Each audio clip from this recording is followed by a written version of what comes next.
है। मैं हूं आपके साथ सृष्टि शुक्ला। सड़कें सूनी हो या फिर हो भीड़, पुलिस हमेशा अपना कर्तव्य निभाती है।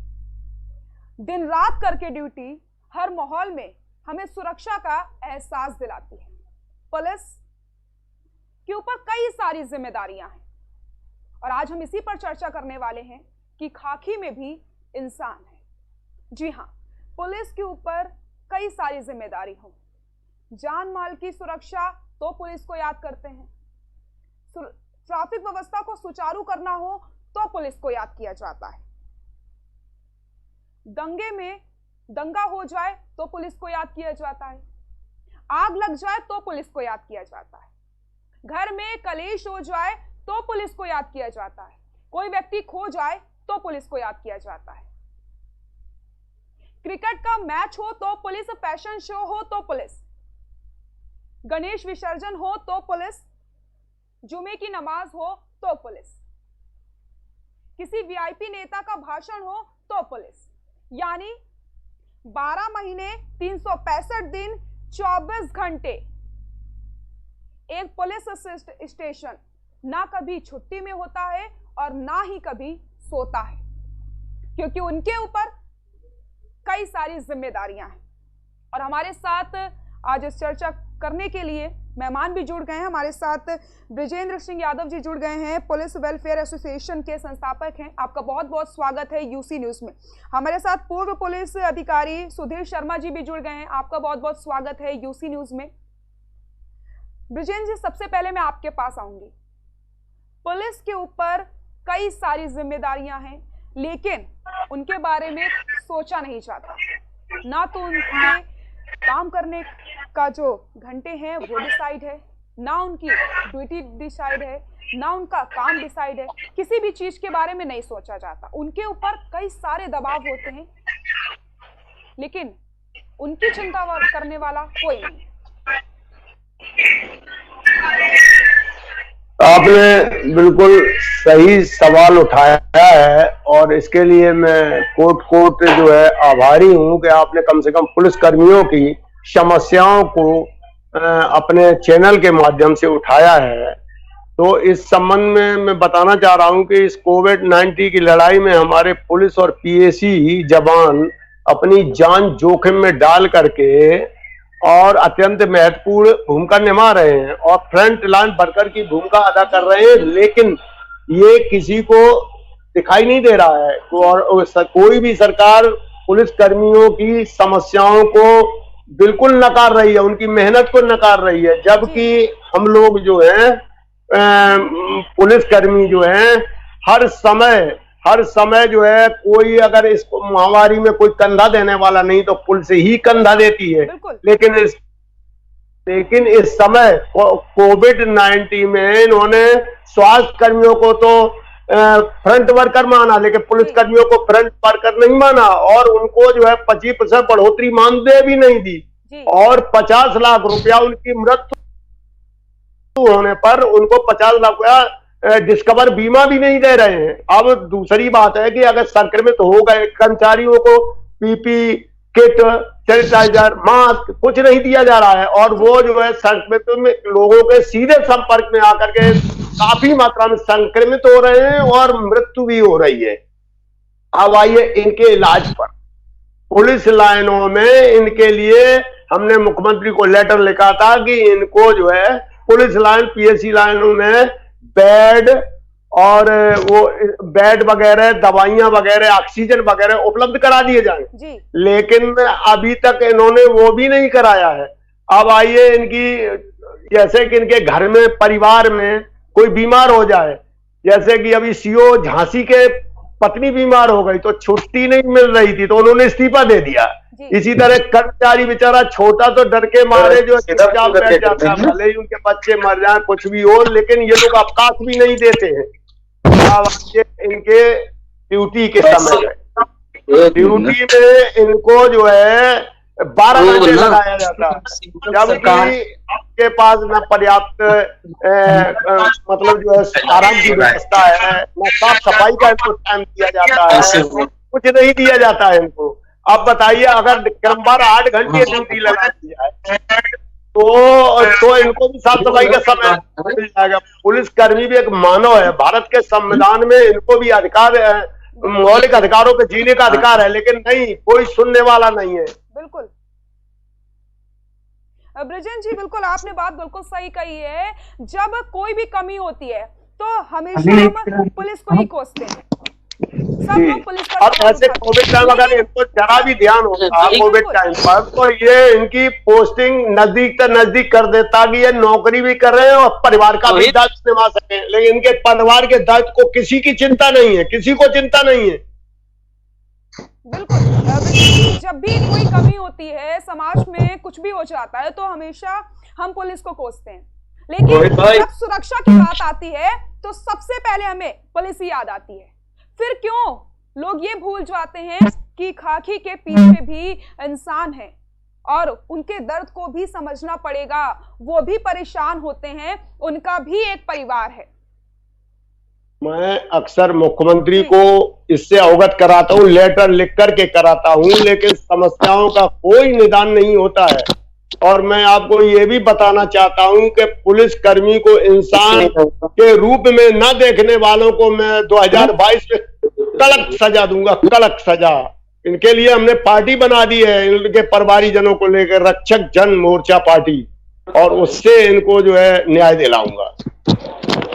न्याय मिलना चाहिए ब्रिजेन जी, बिल्कुल, क्योंकि इस समय आपने अभी लॉकडाउन की बात की थी। जब लॉकडाउन लगाया गया, हर कोई अपने घर में था, अपने परिवार के साथ था, लेकिन चौराहों पर ड्यूटी कौन कर रहा था? पुलिस वाले कर रहे थे। क्या किसी ने उनके बारे में सोचा कि धूप में वो लगातार खड़े हुए हैं, क्या किसी भी चीज का इंतजाम किया गया या उनकी फिक्र करने वाला कोई था? वो प्यासे बिल्कुल नहीं किया गया, ना तो पानी की व्यवस्था सोचते। मैंने चीफ मिनिस्टर को लिखा इस मैटर में, बताया हमने, कहा इनकी पानी की व्यवस्था की जाए, इनकी खाने की व्यवस्था की जाए और इनकी सुरक्षा की व्यवस्था की जाए जब ये रात दिन ड्यूटी कर रहे तो, लेकिन नहीं किया, कोई नहीं सुन रहा। लेकिन अभी तक बिल्कुल हमारे साथ सुधीर शर्मा जी भी जुड़े हुए हैं, पूर्व पुलिस अधिकारी हैं। आपके पास आना चाहूंगी सुधीर जी। लगातार पुलिस दिन रात एक करके लोगों की सेवा में जुटी रहती है, कोई भी बात आती है, कुछ भी हो जाता है तो सबसे पहले हम पुलिस को याद करते हैं, लेकिन जब उनके बारे में सोचने का समय आता है तो क्यों हम पीछे हो जाते हैं? क्यों उनके बारे में कोई नहीं सोचता?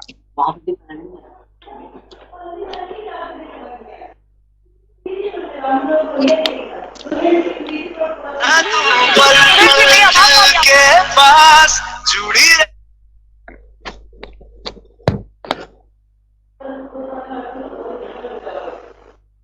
सुधीर जी, मेरी आवाज आ रही है आपको? हमारे साथ वरिष्ठ पत्रकार अरविंद विद्रोही जी जुड़ गए हैं। अरविंद जी, आपके पास आना चाहूंगी। जब भी सुरक्षा की बात आती है तो हम सबसे पहले पुलिस कर्मियों को याद करते हैं।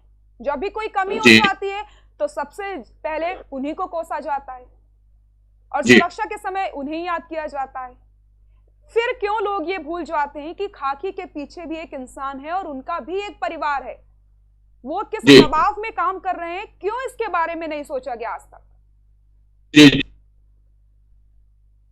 सृष्टि, बहुत सही आपका प्रश्न जो है 3 लाइन का प्रश्न है, लेकिन इसके लिए 300 पेज की एक उपन्यास, एक पुस्तक, एक दर्द भरी और एक रोचक दास्तान लिखी है। सबसे पहले कि पुलिस जो अपना काम करती है, पुलिस एक लोक सेवक के रूप में रहती है। वो जो काम पर नौकरी मिलती है वो काम करना चाहिए इनको, और उसी काम की तनख्वाह के लिए अपॉइंटेड होते हैं। और पुलिस की भर्ती में सबसे बड़ी बात क्या होती है कि पुलिस भर्ती में बहुत बार ये आरोप लगा कि गलत तरीके से भर्तियां हुई, पैसे लेकर के भर्तियां हुई। अब जो भी पुलिसकर्मी पैसा देकर भर्ती होगा वो चौराहे पर, थाने पर, ड्यूटी पर अपना पैसा वसूलने का काम करेगा। तो भ्रष्टाचार जो है सामाजिक और व्यक्तिगत जीवन में कदाचारण भ्रष्टाचार की जननी होती है। कोई भी पुलिसकर्मी जो गलत तरीके से अपॉइंट पाएगा वो आगे भी गलत काम करेगा। इसीलिए जब पुलिस समाज के बीच में हमेशा रहता है, चौराहे पर रहता है, लोगों के बीच में रहता है, कनेक्टिविटी उसकी रहती है। तो जो अच्छे पुलिसकर्मी रहते हैं, सिपाही हो चाहे वो पुलिस अधीक्षक हो, उनकी जनता में भूरी भूरी प्रशंसा होती है। लेकिन जिन पुलिसकर्मियों को आम जन रोज टेम्पो से वसूली और गलत तरह की हरकत में देखते हैं, एक नहीं सैकड़ों मामले हैं कि जिसमें हमने देखा है कि पुलिसकर्मी जो है खुद अवैध कार्यों में लिप्त पाए गए तो उनकी निंदा भी होती है, और कई अच्छे पुलिसकर्मी होते हैं, सिपाही से लेके पुलिस अधीक्षक तक, जो जनता के सेवा करते हैं और अपनी जो सेवा निभावनी होती है उससे भी बढ़ के वो योगदान देते हैं। तो उनके स्थानांतरण पर या उनके दुख पर लोग रोते भी हैं, फूट फूट के रोते भी है। समाज में इतनी संवेदना अभी बची हुई है, और व्यवहारिक है पुलिस के काम के घंटे और पुलिस को आवासीय सुविधा, उनके परिवार को सुविधा, इसका नितांत अभाव है, क्योंकि पुराना कानून है और पुलिस विभाग में अंदरूनी कोई संगठन की रूपरेखा नहीं है, व्यवस्था नहीं है, अनुशासन बल होने के कारण। तो एक नितांत अभाव अभी तक सरकारों में रहा है, जबकि होना यह चाहिए कि पुलिस कर्मियों कम हो, उनके आवास की व्यवस्था बढ़िया हो, परिवार के पढ़ने की व्यवस्था हो, और सबसे बड़ी बात हो कि वो मानसिक जो है उनको एक ट्रेनिंग हो, मानसिक तनाव में ना रहे, और इतनी उनकी तनख्वाह कर दी जाए कि ईमानदार आदमी भ्रष्टाचारी न बने, और भ्रष्टाचारी को तो चाहे जितना सुविधा दे दीजिएगा वो जिस जगह पर रहेगा और भ्रष्टाचारी करेगा। तो सबसे बड़ी बात है कि पुलिस को समाज से जुड़ना चाहिए और समाज को भी पुलिस से जुड़ना चाहिए। ये समझना चाहिए हमारे ही परिवार के लोग हैं जो 24 घंटा 16 घंटा 17 घंटा ड्यूटी करनी पड़ती है पुलिस कर्मियों को, और परिवार से दूर रह करके बिल्कुल और साथ में भी रहते हैं, उनके परिवार भी पीड़ित हैं। सुधीर जी के पास चलते हैं। सुधीर जी, आपको मेरी आवाज आ रही है? सुधीर जी, मेरी आवाज आ रही है आपको? लगता है सुधीर जी तक आवाज नहीं पहुंच पा रही है। विजेंद्र जी, आपके पास आना चाहूंगे। जिस तरीके से अभी हम अरविंद जी से बात कर रहे थे, उन्होंने कहा कि हमें सोचना चाहिए, हर सिक्के के दो पहलू होते हैं। इस समय जो हम पहलू देख रहे हैं, अपनों ने साथ छोड़ दिया, लेकिन पुलिस लगातार लोगों की मदद कर रही है। अंतिम संस्कार पुलिस वाले इस समय कर रहे हैं। जब अपनों के नहीं हो रहे हैं तो उस समय सबसे पहले पुलिस आगे आ रही है और मदद कर रही है लोगों की। इस समय जो ड्यूटी दिन रात कर रहा है, जो लोगों की सुरक्षा में लगा हुआ है, वो सिर्फ और सिर्फ पुलिस कर्मी है, जो अपने परिवार के बारे में नहीं सोचता, सबसे पहले इस समाज के बारे में सोचता है, और लोग समाज के सुरक्षित रह सके, वो चैन की नींद सोच सके, इसलिए वो दिन रात जाग रहे हैं। इसलिए तो प्रायः जो है देखा गया है, पुलिस कर्मियों की लगातार 12 घंटा ड्यूटी लगाई जा रही है। तो 12 घंटा में इनको जो है कम से कम 8 घंटा क्रमवार लगा दी जाए। ये भी तो मनुष्य है, कम से कम इनको साफ सफाई का मौका लगे, मिले, आराम का मौका लगे। क्रमवार ड्यूटी तो अच्छी तरह ड्यूटी करेंगे। अब सवाल ये उठता है कि भ्रष्टाचार, तो भ्रष्टाचार तो ये नेता करवाते हैं। भ्रष्टाचार तो भ्रष्टाचार की बात सुनो तो 5 अरब 25 करोड़ तो ब्रजलाल जी जो राज्यसभा सांसद हैं, उन्होंने पुलिस का घोटाला कर दिया है जी। अभी जो है ये आप देखिए, बता रहे हैं कि पुलिस हेडक्वार्टर की बात बता रहे हैं कि जैसे कि भारत के संविधान में मूल अधिकार 19(1)(4) और 31(1), इसमें साफ साफ लिखा हुआ है कि किसी भी कर्मचारी की पेंशन और फंड ग्रेच्युटी नहीं रोकी जा सकती है। लेकिन ये सरकार में वहां हजारों पुलिस कर्मियों की ग्रेच्युटी फंड रोक करके उसका ब्याज खा रहे हैं, ब्याज का घपला कर रहे हैं। अगर घोटाले की बात करते तो घोटाला तो ये नेता ही करवाते हैं और उस घोटाले के पैसे को खाते हैं। पुलिस कर्मी क्या घोटाला करेगा? पुलिस कर्मी तो कोई मतलब 10 रुपया अगर ले लिया उसने बड़ा घोटाला कर लिया, 5 अरब 25 करोड़ खा लिया, वो कोई घोटाला नहीं। जी आपने बिल्कुल ये बात सही कही है। उनके ऊपर आरोप तो लगातार लगते हैं। मैंने सबसे पहले चर्चा की शुरुआत करने से पहले ये चीज बोली थी कि जब भी कोई कमी आती है, किसी भी प्रकार की कोई कमी होती है, तो सबसे पहले हम पुलिस को ही कोसते हैं। लेकिन जब जब सुरक्षा की बात आती है तो सबसे पहले याद हम पुलिसकर्मी को ही करते हैं। तो उनके बारे में भी सोचना चाहिए, उनके हक के बारे में भी यहाँ पर बात होनी चाहिए, और लोगों को सोचना चाहिए उनके बारे में कि वो दिन रात एक करके हमारी सेवा में जुटे हुए। हमारे साथ आशीष चित्रांशी जी भी जुड़ गए हैं, एडिटर इन चीफ हैं। सर, आपके पास आना चाहूंगी। जिस तरीके से हम बात कर रहे थे, अभी ब्रिजेंद्र जी से हमने बात की, अरविंद जी से भी हमने बात करी है, तो यहाँ पर बात यही आई कि भ्रष्टाचार होता है। इस तरीके के हर सिक्के के दो पहलू होते हैं। आशीष जी, जब भी कोई कमी आती है तो सबसे पहले हम पुलिस कर्मियों पर ही उंगली उठा देते हैं, लेकिन जब जब सुरक्षा की बात आई है तो सबसे पहले उन्हें याद किया जाता है। वो दिन रात एक करके हमारे लिए लगे रहते हैं। लॉकडाउन में भी वो धूप में खड़े होकर ड्यूटी सिर्फ हमारे लिए कर रहे थे, रात में वो जागते हैं सिर्फ हमारे लिए। फिर उनके लिए बात क्यों नहीं होती, उनके हक के बारे में क्यों बात नहीं होती है? सृष्टि, अभी हमारे साथ ब्रजेंद्र सिंह जुड़े हुए हैं। ब्रजेंद्र सिंह बहुत समय से ये अराजपत्रित पुलिस कर्मियों के लिए संघर्ष, उनके हकों के लिए संघर्ष कर रहे हैं। उसका खामियाजा भी इनको काफी भुगतना पड़ा है, तो ये बहुत अच्छे से जान रहे हैं कि क्या पीड़ा है। हमारे साथ सुधीर जी हैं। सुधीर जी भी रिटायर्ड पुलिस अधिकारी हैं, लेकिन बेबाक हैं। पुलिसिंग में क्या खामियां हैं, क्या दिक्कतें हैं, इसको वो बेझिझक बेबाकी से रखते आ रहे हैं। कई बार हमारे साथ चर्चाओं में भी रहे हैं और व्यक्तिगत चर्चाओं में भी वो बेबाकी से ये बातें रखते हैं। दिक्कत एक नहीं है, दिक्कत की अगर बात करेंगे तो अनगिनत दिक्कतें हैं। बेसिकली क्या है कि ये खाकी वर्दी में जो आदमी है ना, जो इंसान, इस इंसान को सबसे ज्यादा दिक्कत ये झेलनी पड़ती है कि आम जनता भी इनसे एक मतलब डिस्टेंस, दूरी मेंटेन करती है कि यार ये पुलिस वाला है, इनको बोलना नहीं आ रहा है, ये धमका रहा है, डरा रहा है।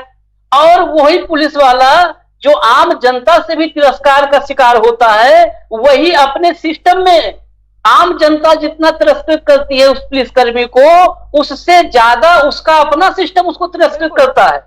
मैं एक बात इस पे हमेशा कहता हूं, कई बार पुलिसकर्मियों से चर्चाओं में, कि वो दो लाइनें हैं कि जंग में कत्ल सिपाही होता है, जंग में कत्ल सिपाही होते हैं और सुरखरू जिल्ले इलाही होते हैं।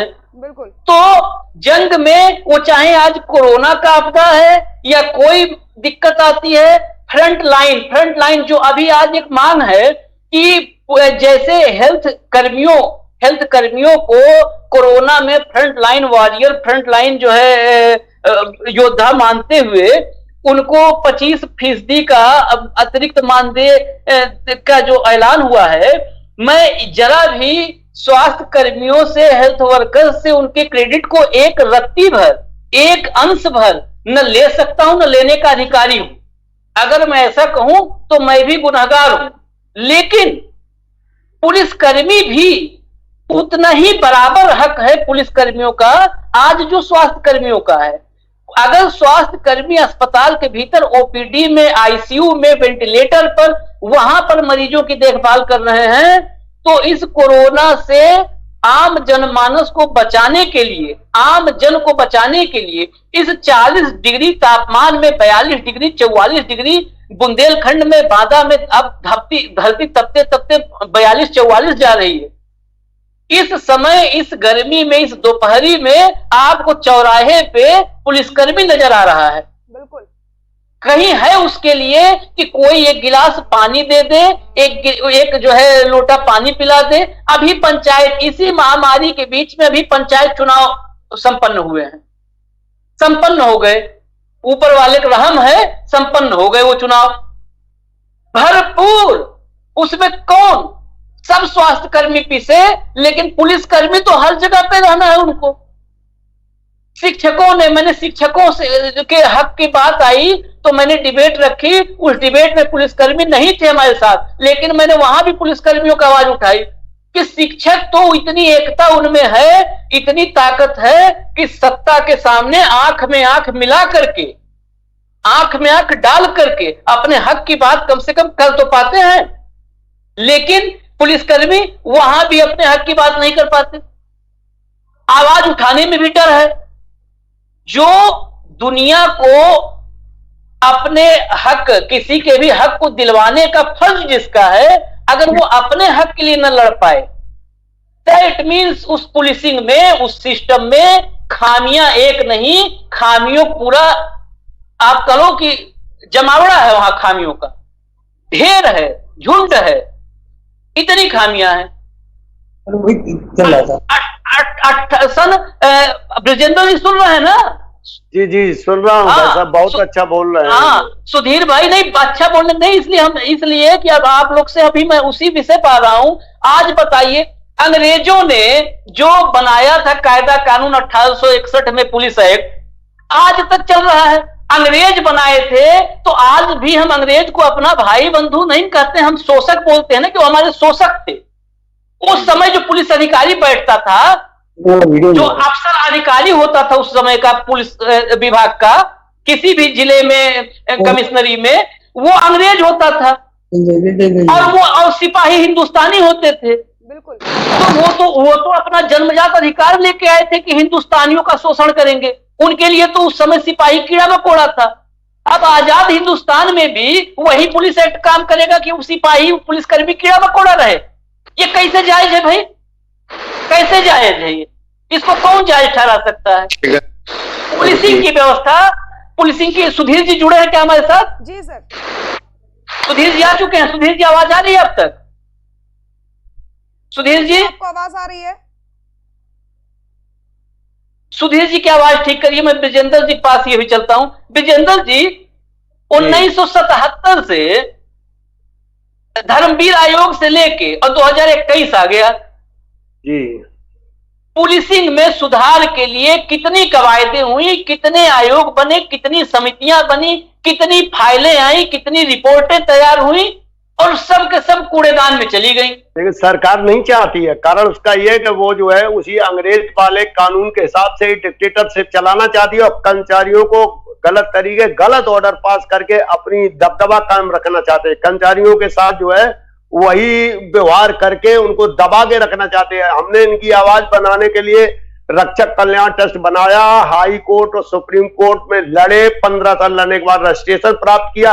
अब इनकी आवाज को मैं उठाता हूं तो कोई अधिकारी सुनता ही नहीं। मुख्यमंत्री को रोल लेटर लिखता हूं कि इनको ये किया जाए, कर्मचारियों को पीपी किट दी जाए, इनको सैनिटाइजर दिया जाए, इनको पानी की व्यवस्था की जाए, इनको खाने की व्यवस्था की जाए, लेकिन कौन सुन रहा है? कोई सुनने वाला नहीं है।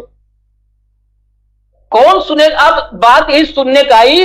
मैं तो अराजपत्रित से सिपाही सबसे निचले स्तर की आवाज उठाने के लिए मुद्दा रखा था, लेकिन अब बहस आई है तो मैं एक एक पोस्ट पढ़ूंगा। पूरे मीडिया वायरल हुआ है, सबने पढ़ा होगा, लेकिन आज पूरा मैं 1 मिनट का वक्त ले लूंगा सबका, जो भी लोग जुड़े हुए हैं या सुन रहे हैं। 1 मिनट खाली ध्यान से सुने। उस ध्यान से उस खाली एक पोस्ट को सुनेंगे।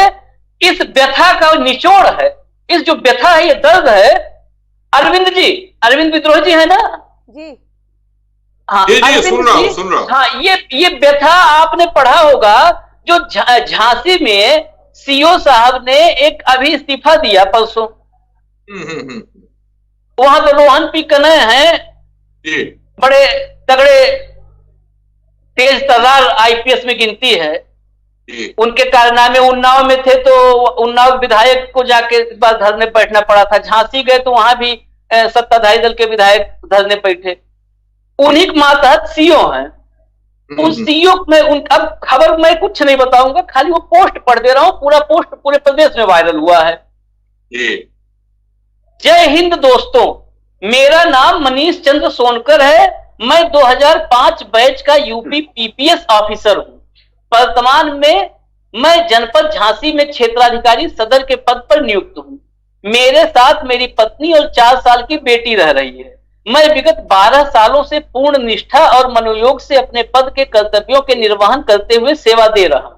चाहे जैसी भी परिस्थितियां आई हो, चाहे परिवार में कोई भी परेशानी आई हो, मेरी परिवार में चाहे कोई कितना भी बीमार रहा हो, चाहे कोई मर गया हो, कोई न कोई अल्टरनेट व्यवस्था का प्रयास कर हमेशा स्वयं से आगे पुलिस सेवा को रखा है। ब्रैकेट में उन्होंने लिखा है थैंकलेस। आगे सुनिए। और यह मैं सिर्फ इसलिए कर पाया क्योंकि परिवारिक जन विशेषकर मेरी पत्नी द्वारा अनकंडीशनल सपोर्ट दिया गया हमेशा। अनकंडीशनल सपोर्ट दिया गया हमेशा।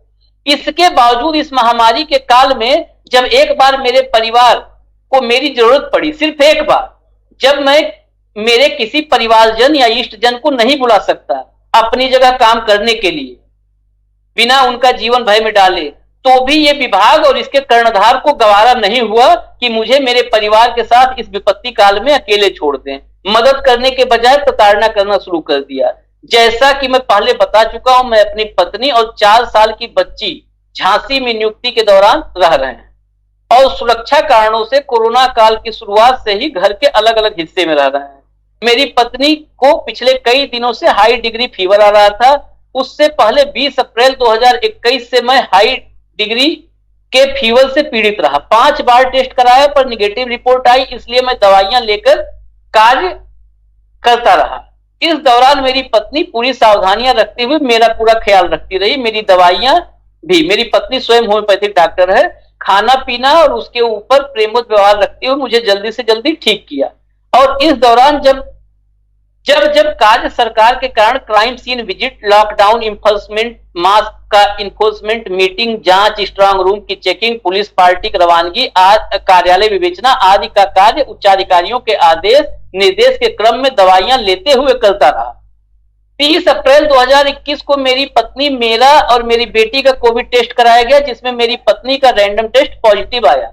मेरी पत्नी को तुरंत आइसोलेट करना पड़ा और मेरी 4 वर्ष की बेटी, जो जन्म के बाद से सिर्फ अपनी मां के साथ रही है, को मेरे पास आना पड़ा। साथ ही क्योंकि मैं घर में अकेला एडल्ट मेंबर बचा, मेरी पत्नी की सेवा करने की जिम्मेदारी मेरे ऊपर आ गई। जान पहचान के लोगों से मदद इसलिए नहीं ले सकते थे क्योंकि मेरी पत्नी के कोरोना पॉजिटिव होने से पहले बेटी लगातार उसके साथ रही थी, ताकि बीमारी जान पहचान वालों में और न फैल जाए। मेरी पत्नी, जो स्वयं डॉक्टर है, अपने सभी वाइटल्स को मेरी मदद से लगातार मॉनिटर करते हुए सही खान पान और कोरोना किट की दवाइयां और होम्योपैथिक दवाइयों को जुडिशली प्रयोग कर अपना इलाज कर सकती है। पर एक माँ के रूप में उसकी सबसे बड़ी चिंता उसकी बेटी है, जिसको किसी अनजान आदमी को देखकर सुकून से नहीं रह सकती, जिस वजह से वो बहुत घबरा रही थी, जो कि किसी भी फेफड़े के संभावित रोगी के लिए बहुत ज्यादा हानिकारक है।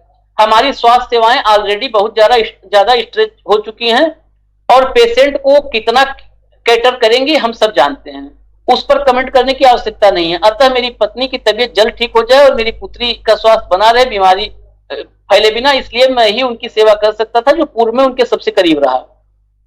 इसलिए मैंने जरिए दूरभाष एसएसपी झांसी महोदय को अवगत कराते हुए पत्र दिनांक 1 मई 2021 से 6 दिवस आकस्मिक अवकाश प्रदान करने हेतु आवेदन किया। परंतु इस कठिन समय में साथी अधिकारी के रूप में मेरे साथ संवेदना पूर्वक व्यवहार करने के बजाय एसएसपी झांसी द्वारा मेरी ड्यूटी 2 मई से 3 मई तक बड़ा गांव पंचायत के ब्लॉक के पंचायत चुनाव मतगणना में लगा दी।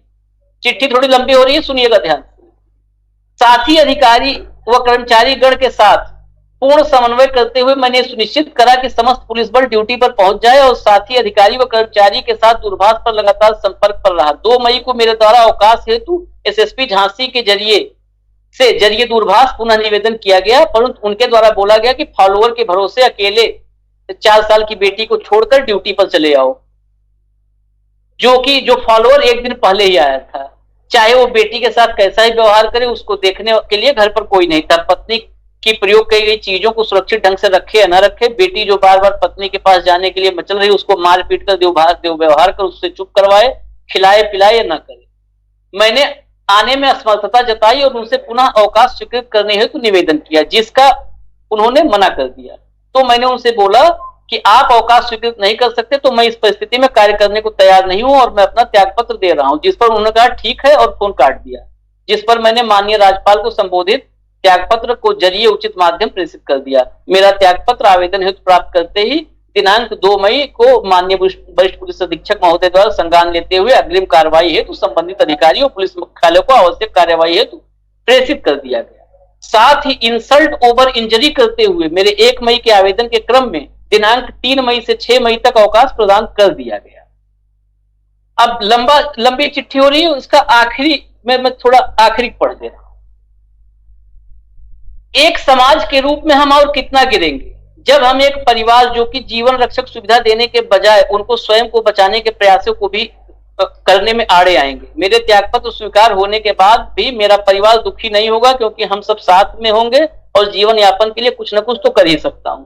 ये भी तय है कि ये काल बीत जाएगा, पर मानव वेदनाएं और चित्कार सुन कर भी यह व्यवस्था और नीति निर्धारक कॉलोनियल बॉसेज और काले अंग्रेजों की तरह अमानवीय होकर बहरे होते जा रहे हैं, क्योंकि वो व्यक्ति या उनके बीच का नहीं या फिर बड़ा नाम नहीं है, जिस वजह से यह भी तय है कि आने वाली पीढ़ियां हमारी व्यवस्था को कोसेंगी, जैसे द्वितीय विश्व युद्ध के बाद नाजी जर्मनी की व्यवस्था के साथ किया गया था। ये इतनी लंबी चिट्ठी पढ़ने का मकसद था अरविंद जी के पास मेरा आना था। मुझे अरविंद जी जी इस सीईओ ने जो ये व्यथा लिखी, इसके बाद पीपीएस एसोसिएशन ने भी ट्वीट किया, सब कुछ है पीपीएस एसोसिएशन में, आक्रोश था सब। ये आखिरी लाइनें कि ये काल तो बीत जाएगा, निकल जाएगा, लेकिन आने वाली पीढ़ियां जो जर्मनी में जैसे नाजीवाद को द्वितीय विश्व युद्ध के बाद जैसा व्यवहार हुआ था वो व्यवहार होगा। दैट मीन्स हमारे व्यवस्था पर कितना बड़ा धब्बा इस पोस्ट में है। जी। आप बताइए, बस आप अब आगे आप पे छोड़ रहा हूं, आप बताइए। आशीष जी, इस वेदना में पुलिस की और तंत्र की अंतर कथा भी है। मैंने एक बाराबंकी जनपद में ही एक पुलिसकर्मी से था, वो तय और बस स्टेशन पर रिक्शे वालों को ठेला वालों को पीट रहे थे कि आप जाम लगाए हुए हो। तो 2-3 लोग थे, उसमें कुछ लोग जानने वाले थे, पत्रकारिता के कारण लोग जानते हैं। तो मैंने एक उनमें सज्जन को रोका, पुलिस रोकना चाहूंगी। हमारे साथ सामाजिक कार्यकर्ता नूतन ठाकुर जी भी जुड़ गई हैं। आपका बहुत बहुत स्वागत है यूसी न्यूज में। अरविंद जी, अपनी बात पूरी करिए। आप रिवर्स कर दिया, हो जाएगा। मैंने उनसे कहा, पुलिसकर्मी से, कि ये बताइए, आप इन लोग को मार रहे हैं, लाठी से पीट रहे हैं, एक ने हवा निकाल दी थी, ये करना क्या हुआ? तुरंत उनको गाड़ी दिखाई उसकी, शहर के एक उद्योगपति की गाड़ी थी जो वहां पर तो वही गाड़ी खड़ी थी, और वो जो एक तरफ की सड़क होती है उसकी चौथाई सड़क को घेरे खड़ी थी, और पीछे की गाड़ी खड़ी थी।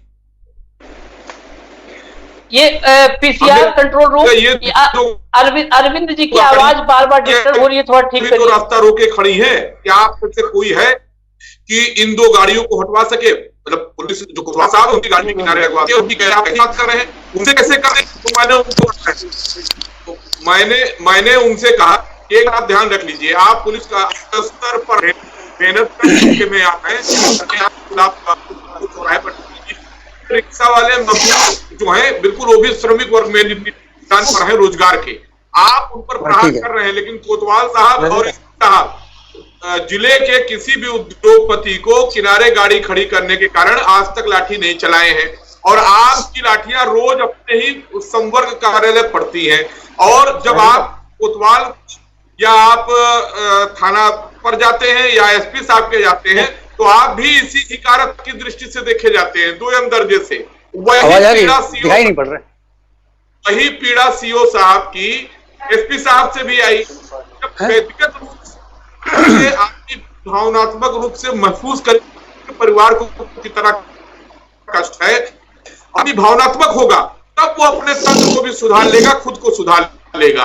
और पुलिस कर्मियों जैसे इस तरह के बहुत से जीव हैं जो खाकी की वर्दी पा करके जनता पर और अपने मातहतों पर हंटर चलाते हैं, और कभी कभी उनको बड़ी प्रशंसा मिल जाती है। अरविंद जी बस मैं आपकी बात को आगे बढ़ाते हुए, अरविंद जी मैं आपकी बात आगे बढ़ाते हुए, तो मानो भरे मनोनुभव। अरविंद जी आपकी बात आगे बढ़ाते हुए मैं नूतन जी के पास चलूंगा कि बेसिकली जो है जो शुरुआत मैंने की कि ये पुलिस कर्मी है, खासकर अराजपत्रित जो संवर्ग है, सिपाही हैं, एसआई हैं, ये दोहरी मार झेल रहे हैं। एक मार तो तब भी दोहरी मार ये है, पब्लिक में विलेन के रूप में ये दिखते हैं। थोड़ा सा पुलिस है, पुलिस का हंटर है, पुलिस का ये विकृत चेहरा है, पुलिस का ये रूप है, और अपने सिस्टम में सबसे ज्यादा प्रताड़ित, शोषित यही होते हैं। अभी जो सीओ साहब की चिट्ठी हमने पढ़ी, पोस्ट पढ़ा कि उनका दर्द यहां तक, हालांकि सीओ साहब तो फिर भी अपने थे, तो उन्होंने इतना साहस किया कि इतना बड़ा जो है लिख करके एक पत्र उन्होंने रिजाइन कर दिया और राज्यपाल को चिट्ठी भेज दी। उनके समर्थन में पीपीएस एसोसिएशन भी खड़ा हुआ। लेकिन सिपाही दरोगा के लिए तो कोई खड़ा भी नहीं होता है। और पुलिस सिस्टम में, इस पुलिसिया सिस्टम में कितनी खामियां हैं, इसको नूतन जी ने तो बहुत करीब से देखा। हालांकि नूतन जी बतौर सामाजिक कार्यकर्ता हर जगह की खामियों पर आवाज उठाती रही हैं। नूतन जी 1977 से चल रही है कवायद कि वो अंग्रेजों के जमाने से चली आ रही पुलिसिंग की खामियों को सुधारा जाए, पुलिस वालों की दिक्कतों को दूर किया जाए, लेकिन आज तक हो नहीं पाया। आखिर क्या वजह आपको लगता है? सर देखिए, सबसे बड़ी वजह तो ये है, पुलिस एक ऐसी फोर्स है जिसको कोई भी पॉलिटिकल पार्टी होती है वो चाहती है कि हमारे कंट्रोल में रहे, किसी तरह का फ्रीडम नहीं हो। और धीरे धीरे समय के साथ राजनीतिक रूप से पुलिस का भी राजनीतिकरण हो गया है कि कई बार देखा जाता है कि जो भी पॉलिटिकल पार्टी आती है वो उनकी जो नीति होती, उनके अगर कोई राइवल हैं उनको कैसे फ्रेम करना है, उनके राइवल को कैसे दबाना है कि वो फिर उनकी पार्टी में आ जाए, तमाम ऐसी चीजें हैं जो पुलिस के जरिए ही कराई जाती हैं। तो वहां पे कोई भी पॉलिटिकल पार्टी सिस्टम ये नहीं चाहता है कि पुलिस को वो स्वतंत्रता दी जाए कि वो एक इंडिपेंडेंट ऑर्गेनाइजेशन के रूप में काम कर पाए। दूसरी बात, पुलिस जो है वो दो रूप में दिखती है, एक खुद पीड़ित पुलिस और दूसरी जनता को पीड़ा देने वाली पुलिस। तभी शायद होता क्या है कि जब पुलिस वालों के ऊपर अगर कुछ भी कार्रवाई होती है या थोड़ा सा भी अगर उंगली उठता है तो पब्लिक खुश होती है कि चलो अच्छा हुआ, जबकि हर सिस्टम में होते हैं कुछ अच्छे लोग भी हैं, कुछ बुरे लोग भी हैं। सारे सिस्टम में या ना सारे पुलिस वाले बुरे हैं और अच्छे हैं, दोनों तरह के इस सिस्टम में भी लोग हैं। समस्या यह होती कि पुलिस की ड्यूटी अगर देखिए 24 घंटे की होती है और कई बार अगर जो जिनको आप कहिए सिपाही लेवल के हैं, हेड कांस्टेबल हैं, तो उन लोगों की ड्यूटी, कांस्टेबल लेवल के स्तर के पुलिस कर्मियों की ड्यूटी हर चौक चौराहे पे लगती है। 24 घंटे की ड्यूटी है वो। और कई बार ऐसी जगह आप देखेंगे कि वो पानी कहाँ पिएंगे, रहेंगे कहाँ, बैठेंगे कहाँ, उसकी भी व्यवस्था नहीं होती है। तो जाहिरा तौर पे पुलिस के लोग भी आदमी हैं और कई बार वो भी अपना संतुलन या आपा खो देते हैं और कई बार ऐसी हरकतें कर जाते हैं जो उनको नहीं करनी चाहिए। जैसे गाली गलौज पुलिस में एक आम बात है जिसको वो अधिकार समझते हैं। बदलते हालात के साथ साथ कुछ चीजों में अगर उस व्यवहार को मुझे लगता है पुलिसकर्मी थोड़ा सा बदल लें तो शायद जो तब कई बार पुलिस की अगर शिकायत भी होती है तो बदसलूकी करने के लिए जनता से होती है, वहां ट्रेनिंग की जरूरत है कि उनको भी बताए जाने की जरूरत है कि ऐसा व्यवहार करिए जिससे पुलिस की छवि धूमिल ना हो। लेकिन इसके साथ पुलिस कर्मियों की अपनी भी तमाम समस्याएं हैं, जैसे छुट्टी की समस्या। कोई भी हो, कहीं भी अगर कुछ भी होता है जनता के बीच में तो जनता सबसे पहले पुलिस के पास ही जाती है। चाहे उनके घर में चोरी हो, उनको सुरक्षा चाहिए, कोई छोटी बात हो गई, बड़ी बात हो गई, उनको वहीं पे जाना है। और पुलिस के ऊपर जिम्मेदारी होती कि जब भी कोई भी कार्रवाई, कोई त्योहार हो, कोई उत्सव हो, छुट्टियां बंद हो जाती पुलिस में, उनको छुट्टी नहीं दी जाती, चाहे लॉ ऑर्डर की क्राइसिस हो। जैसे अभी कोरोना चल रहा है, इसमें भी पुलिसकर्मियों को छुट्टियां नहीं मिल रही होंगी और तमाम पुलिसकर्मी भी कोरोना ड्यूटी कर रहे हैं। जैसे डॉक्टर्स अपनी ड्यूटी कर रहे हैं, उनको इंक्रीमेंट बढ़ाने के लिए कहा गया कि सैलरी में 25% वेतन वृद्धि करके अभी मिलेगी।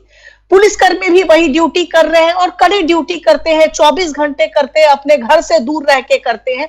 तो वहां भी ध्यान दिया जाना चाहिए कि पुलिसकर्मियों की वास्तव में क्या समस्या है। बिल्कुल बिल्कुल जी जी नूतन जी, बिल्कुल यही विषय जो आपने रखा, आपके एक एक बिंदु पे मैं ध्यान दे रहा था, जो अभी आखिर से ही हम शुरू करते हैं कि डॉक्टर्स कर रहे हैं, हेल्थ स्टाफ कर रहे हैं, मिलना चाहिए। उनके हक के कटौती के लिए कोई कहे वो गुनहगार है, लेकिन इनको भी मिलना चाहिए जो धूप में खड़े हैं, 40 डिग्री 45 डिग्री टेम्परेचर में जो खड़े हैं और एक बोतल पानी भी वहां पे नसीब नहीं हो रहा है, ऐसी जगहों पे भी हैं, उनका भी हक है, उनको भी जायज हक है, मिलना चाहिए।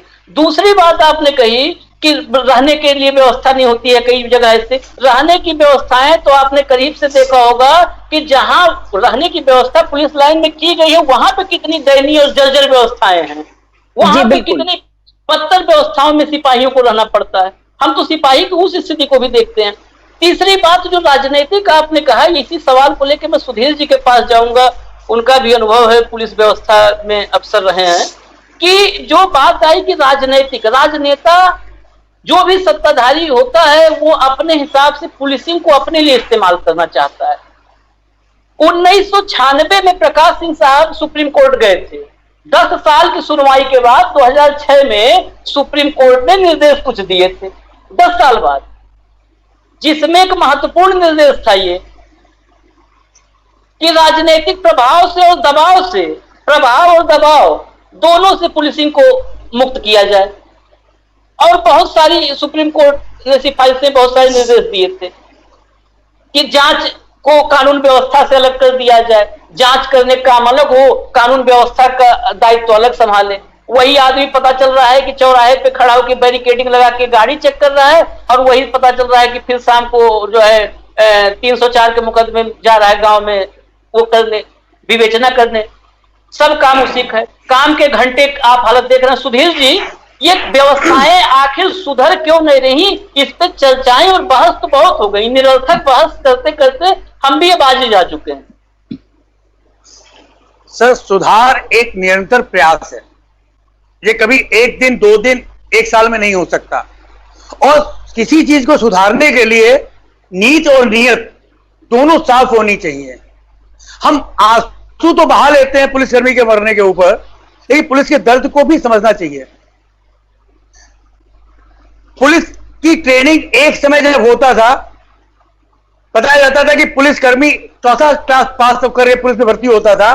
एक हाथ में आम, एक हाथ में नीम की पत्ती पकड़ाई जाती थी कि आम की तरफ मुड़ना है तो दाहिने मुड़ना है, नीम की तरफ मुड़ना है तो बाएं मुड़ना है। उसको लेफ्ट राइट के मतलब नहीं मालूम था, दाएं बाएं के मतलब नहीं मालूम था। नीम की तरफ दायां होता है और आम की तरफ बायां होता है, ये बताते थे। आज ट्रेनिंग में हमारे सिपाही को लैपटॉप से ट्रेनिंग दी जा रही है, कंप्यूटर उसको सिखाया जा रहा है। ट्रेनिंग में सुधार हुआ है, सुधार में सुधार हुआ है, लेकिन ये सुधार आते आते बहुत देर हो गई है। जिस तरह के ट्रेनिंग सेंटर पहले होते थे, आप देखिए अंग्रेजों के समय का बना ट्रेनिंग सेंटर सीतापुर में है आज भी।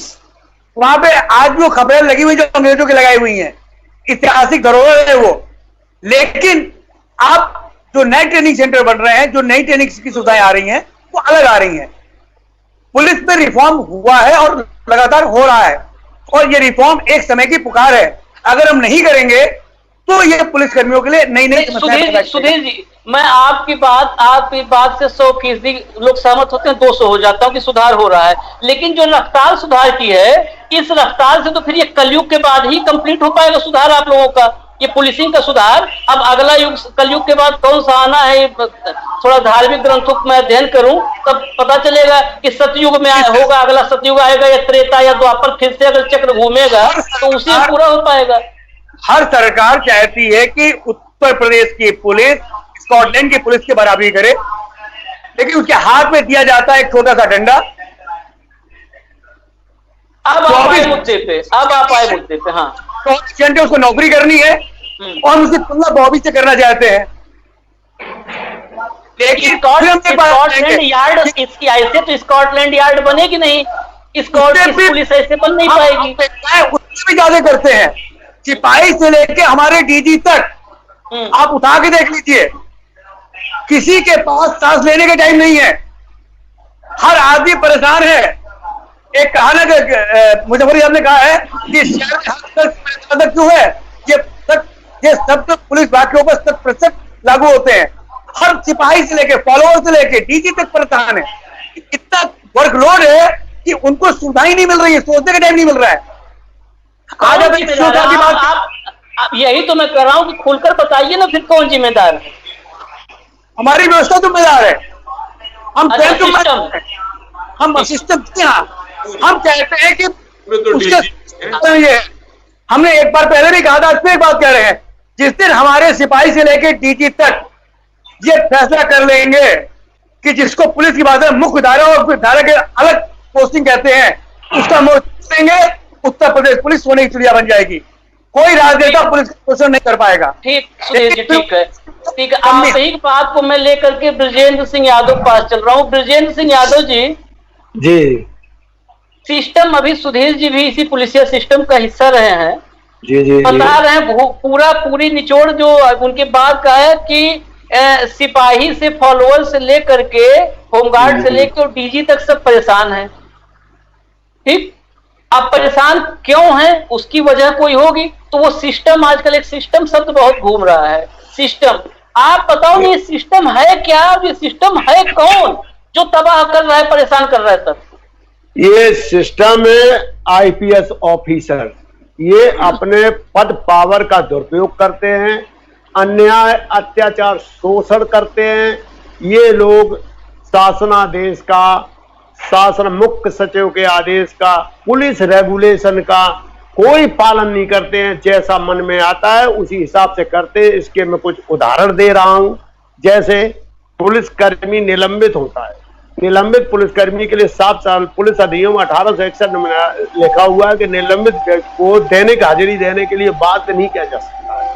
लेकिन ये, और क्योंकि दैनिक हाजिरी लेना कर्तव्य पालन का एक अंग है, या तो उसको पूरा वेतन दीजिए, और वेतन नहीं दे रहे तो हाजिरी मत लीजिए। लेकिन ये हाजिरी भी लेते हैं, सुबह भी लेते हैं, शाम को भी लेते हैं, और उनकी रपट भी दिखाते हैं। तो ये कानून के विरुद्ध है कि नहीं? ये सामान्य तर्क के, मैं कानून नहीं जानता, कानून का जानकार नहीं हूं, लेकिन सामान्य तर्क के ही ये विपरीत है। निलंबित हो, 3 टाइम हाजिरी भी ले रहे हो, सुबह दोपहर शाम, पैरासीटामोल टाइप में कि सुबह दोपहर शाम। इसके बाद सुनिए, एक बहुत अहम बात बता रहे हैं कि जैसे ये अन्याय करते हैं तो करते हैं, लेकिन पेंशन के बाद भी इन पर अन्याय कर रहे हैं। जैसे क्या इन्होंने देखा कि ये कर्मचारी थोड़ा सा तेज तर्राक है तो डिपार्टमेंटल इंक्वायरी कर दी है इन्होंने, और क्रिमिनल प्रोसीडिंग कहीं से कह सुन करके मुकदमा लिखवा दिया। तो जबकि भारत के संविधान अनुच्छेद 13(1) में अनुच्छेद 19(1)(4) और 31(1) में साफ लिखा हुआ है कि क्रिमिनल प्रोसीडिंग डिपार्टमेंटल इंक्वायरी अगर है तो किसी भी सूरत में पेंशन नहीं रोकी जा सकती। ये तो संविधान कह रहा है, संविधान को दरकिनार कर दिया। सुप्रीम कोर्ट की रूलिंग है 159 SC, supreme court 2014 AWC। Supreme court ने कहा है क्रिमिनल प्रोसीडिंग डिपार्टमेंटल इंक्वायरी होने पर भी पेंशन चूंकि मूल अधिकार है और उनके ग्रेजुटी नहीं रोक सकते, लेकिन ये हजारों कर्मचारियों के रोके, करोड़ों रुपए रोके, उसका ब्याज खा रहे हैं। कौन खा रहा है? ये सिस्टम खा रहा है कि डीजीपी मिलके सब खा रहे हैं। इसी तरह से पुलिस कर्मियों के 1961 से इन्होंने 25 रुपए की कटौती शुरू कर दी, ना उनकी सहमत ली, ना कुछ ली। 25 रुपए के साथ 10,50,000 महीने, 10 करोड़ 50 लाख साल कटौती करके 5 अरब 25 करोड़ खा गए। इसमें हमने मुकदमा भी लिखवाया है और CBI जांच के लिए भी लिखा है। तो इसका सिस्टम कौन बिगाड़ा है? डीजीपी। डीजीपी जो है ये अपने पद पावर का दुरुपयोग करते हैं और कर्मचारियों के साथ अन्याय, अत्याचार, शोषण, अनुशासन के नाम पर इनके साथ जबरदस्त अन्याय किया जाता है। तो सिस्टम, ये किसने डीजीपी से कह दिया कि तुम अन्याय, अत्याचार, शोषण करो? 1861 के कानून को लेकर के पुलिस रेगुलेशन, पुलिस 304 उसमें लिखा है कि 3 साल से पहले किसी भी पुलिस कर्मचारी के स्थानांतरण नहीं किया जा सकता है। ये अपने 6 महीना में ट्रांसफर करे, 1 साल में ट्रांसफर करे। अरे भाई, किसी को कहीं रोकने दोगे? रेगुलेशन का वो करोगे, फॉलो करोगे कि नहीं करोगे? ठीक है विजेंद्र जी, ठीक है। इस पे सुधीर जी के ही पास अभी हम चलेंगे सिस्टम को लेकर, लेकिन उससे पहले नूतन जी के पास एक बार जाएंगे। नूतन जी, आपने पीड़ा सुनी, ये उसी जो है सामान्य पुलिसिंग सिस्टम से रहे हैं ब्रजेंद्र जी, इनकी पीड़ा सुनी। इनका सीधा सा जो अधिकारी वर्ग है, सीधा निशाना वही है कि वही असली शोषक हैं। जैसे देखिए, जो कांस्टेबल लेवल के कर्मचारी हैं, हेड कांस्टेबल हैं, उनके लिए तो वाकई में अगर जो आईपीएस अधिकारी कहिए, पीसीएस अधिकारी कहिए, तो वो जो चाहते हैं जैसे होना चाहिए। अगर पूरे पुलिसिंग सिस्टम की बात करिए तो जो पुलिस फोर्स में सबसे ज्यादा संख्या है वो कांस्टेबल्स, हेड कांस्टेबल्स की है। अब वहां पे होता है कि जब भी जो भी इनके लिए करना है, कभी भी पुलिस सिस्टम में ये नहीं हुआ कि इनको भी बिठा के इनकी क्या समस्याएं होती हैं, क्या परेशानियां हैं और बेहतर पुलिसिंग कैसे की जा सकती है और क्या क्या सुधार की जरूरत है, इनके कभी व्यूज नहीं लिए जाते हैं। जिनको कि मौके पे, जमीन पे खड़ा होना है और जनता के बीच में रहना है। ऊपर से जो चीजें कही जाती है, आदेश होता है, इनको पालन करना है। कई बार वो फिजिबल नहीं हो पाता है। कई बार अगर सुबह से शाम तक अगर कोई, चूंकि संख्या बल भी कम है, जितना आबादी है उसके अनुपात में पुलिस फोर्स कम है, तो इनको काम भी है कि वही विवेचना भी करनी है, लॉ ऑर्डर भी संभालनी है, किसी वीआईपी की सुरक्षा में जानी है, सारे काम पुलिस के जिम्मे है। तो वैसे में जब ये कई बार जिस जगह पे भी रहते हैं वहां इनको अपनी बेसिक सहूलियत भी नहीं मिल पाती है। आप बैठेंगे नहीं तो जाहिरा तौर पे किसी दुकान पे ही जाके बैठेंगे, दिन भर खड़े नहीं रह सकते हैं।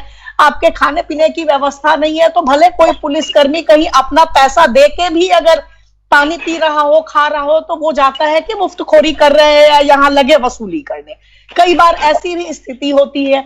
2-4 शिकायतें होती तो कार्रवाई भी त्वरित गति से होती है, और कार्रवाई भी वही होती है जिन्होंने रपट लिखवाई है शिकायत की, और उन्हीं के बीच का अधिकारी जब कार्रवाई करता है तो कई बार वहां अपने बायसेस होते हैं, निष्पक्ष कार्रवाई नहीं हो पाती। तभी सुप्रीम कोर्ट ने भी एक पुलिस सुधार आयोग की जब बात कही थी तो कहा था कि एक कंप्लेंट ऑथोरिटी होनी चाहिए, उसमें बाहर के लोग हो, जो शायद तब जो कांस्टेबल्स की समस्या है उनके ऊपर कोई कार्रवाई होती है तो शायद वो निष्पक्ष विभाग से हटके निष्पक्ष कार्रवाई हो पाए। क्योंकि अगर कहीं बायस है, किसी को किसी का चेहरा अच्छा नहीं लग रहा है, जैसे विजेंद्र सिंह यादव जी है, इन्होंने जो कह रहे हैं, इन्होंने मुद्दा उठाया बिना पुलिसकर्मी की सहमति के उनके वेतन से 1 रुपया भी क्यों कटे। पुलिसकर्मियों की, खास करके निचले पुलिसकर्मियों के वेतन बहुत ज्यादा नहीं है। ऐसे में अगर 1 रुपया भी काट रहे हैं, वो 24 घंटा मेहनत करते हैं, वो उनका तनख्वाह है, उनके परिवार का उस पे हिस्सा है। बिना उनकी सहमति के आप नहीं वेतन दे सकते हैं। आईपीएस अधिकारियों, सीएस अधिकारियों के लिए एसोसिएशन है, उनकी अगर कोई बात होती वो अपने एसोसिएशन में उठा सकते। कई बार उनके मुद्दों को एसोसिएशन उठाता है। नीचे के पुलिस कर्मियों के लिए कोई पुलिस एसोसिएशन नहीं है, ये कहा जाता पुलिस एक्ट परमिट नहीं करता है।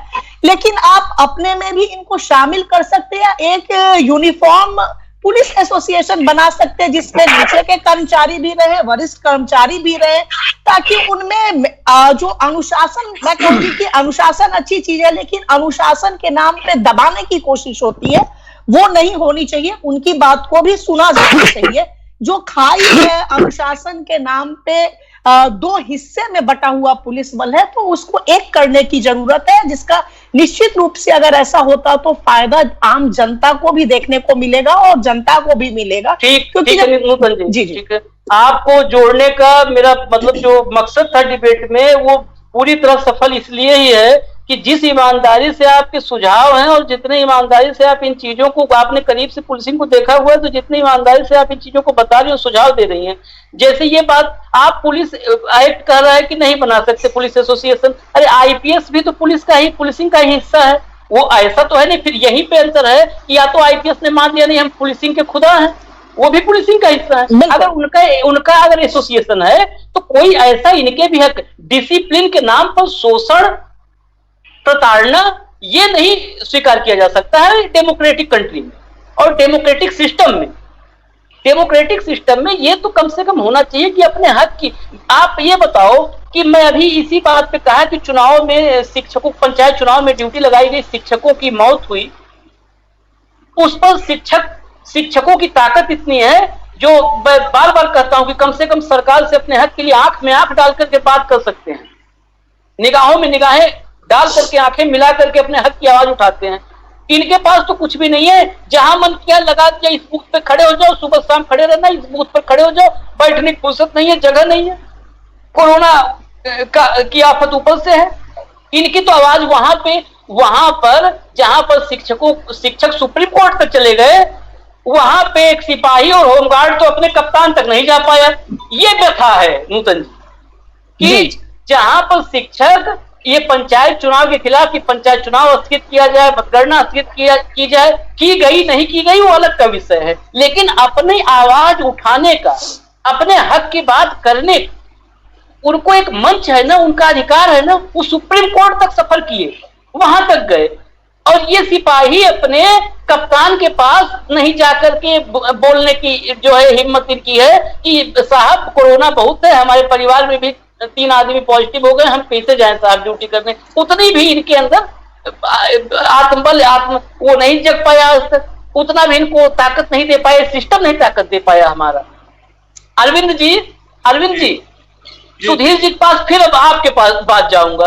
ये सारी स्थितियां आपने ब्रजेंद्र जी को सुना, नूतन जी को सुना, नूतन जी ने समस्याएं बताई, समस्याओं का समाधान भी बताया कि ये उपाय हो सकता है। आपको क्या लगता है? सुधीर जी ने कहा कि सतत प्रक्रिया है सुधार, हम भी मानते हैं सतत प्रक्रिया, एक दिन में तो नहीं कुछ होने वाला है, लेकिन क्या सतत प्रक्रिया इतनी लंबी होगी, इतनी दीर्घकालिक होगी कि उस प्रक्रिया में सुधार को अंजाम तक पहुंचने के लिए, देखने के लिए पुलिसिंग ही ना बचे? इतनी लंबी प्रक्रिया हो जाएगी। मैं एग्जाम्पल अभी दिया, 1977 धर्मवीर आयोग से आज तक चल रही है प्रक्रिया वही।